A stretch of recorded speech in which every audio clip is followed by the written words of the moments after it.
కాళేశ్వరం ప్రాజెక్టును గత ప్రభుత్వం ఓ అద్భుత బ్రహ్మ పదార్థంలా చూపించిందని సీఎం రేవంత్ రెడ్డి ఆరోపించారు. మేడిగడ్డ ప్రాజెక్టు పగుళ్లను ఎవరూ చూడకుండా బందోబస్తు ఏర్పాటు చేశారన్నారు. మేడిగడ్డను పరిశీలించిన తర్వాత రేపో మాపో సభలో శ్వేతపత్రం రిలీజ్ చేస్తామన్నారు సీఎం రేవంత్ రెడ్డి. అధికారంలో ఉన్న వాళ్లకు రీడిజైనింగ్ అనే ఒక బ్రహ్మ పదార్థాన్ని కనిపెట్టారు.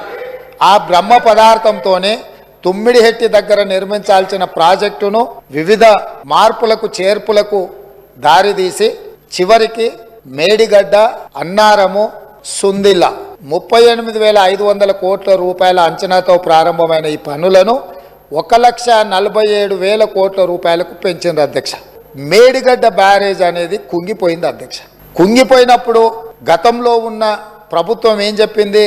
బ్యారేజ్ కింద ఇసుక కదిలింది, ఇసుక కదిలితే ప్రాజెక్టు కుంగింది అని చెప్పింది అధ్యక్ష. నేను తమరి ద్వారా అడుగుతున్న అధ్యక్ష, ఇసుకలో పీకమేడలు కట్టిండ్రు అధ్యక్ష. ఇసుక కదిలేటట్ల ప్రాజెక్టు బ్యారేజు కట్టి 1,000 కోట్ల రూపాయలు ఖర్చు పెట్టి ఈరోజు అది కుంగిపోయితే చుట్టూత పోలీసు పహారాలు, వాగా బార్డర్లో కూడా అంత పోలీసు పహారాలు లేవు. ఈ